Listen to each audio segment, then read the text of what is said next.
Even though additional funding will help agencies like the Department of Mental Health restore some services, legislative leaders admit the increase is not enough to make everyone whole again.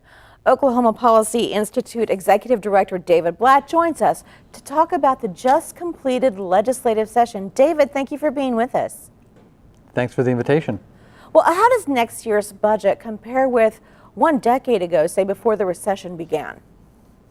Well, we have really cut very deeply in Oklahoma over the last decade. So this year we are seeing increases, and in dollar amounts, this will be the largest state appropriations in history. But if you compare to a decade ago, adjusted for inflation, we're about 10% below overall. And at the individual agency level, some 40 out of the 65 state agencies are going to be more than 20% below where they were 10 years ago. So agencies like the Arts Council, libraries, tourism department, environmental quality, all these agencies have seen their funding cut by anywhere from 20 to 30 to 40%. And this year's increases, while there's a little bit more money for state employee pay raises, most of these agencies are not getting any increase at all.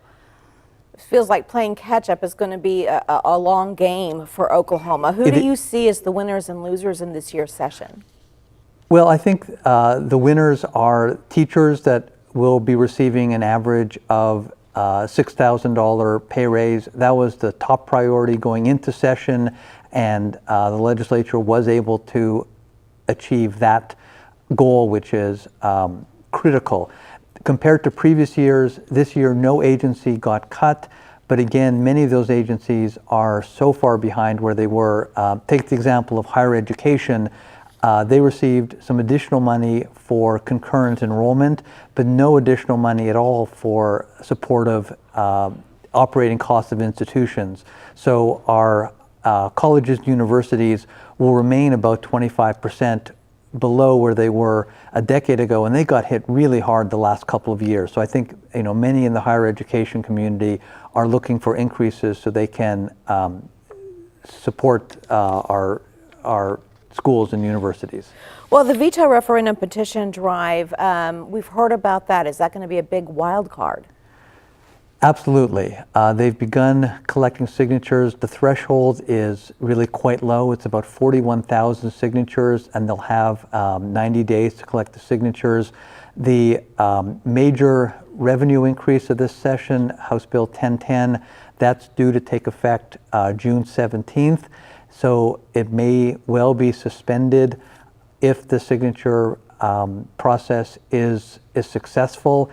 And that will create a lot of uncertainty as to whether teachers that have been waiting so long for an increase, we've seen teachers leaving the state, we've seen over 2,000 emergency certifications, and what's going to happen for the teacher pay raise may get caught up in this effort to overturn the revenue increase.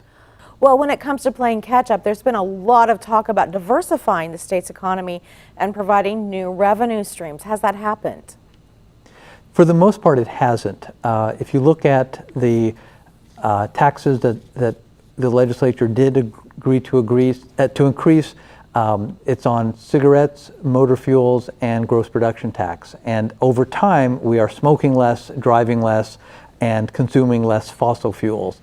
So we really do need to think about how to maintain a sustainable revenue base. That should include more from the income tax, which is a growing revenue source.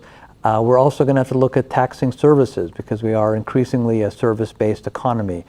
There was some discussion this session about a gross production tax on wind, which is a growing energy source, but that didn't happen. So I think, over time, while the legislature should be commended for at least passing new recurring revenues, there is still an important conversation to be had about how we're going to collect the revenues that are needed for Oklahoma to provide the services that our citizens expect.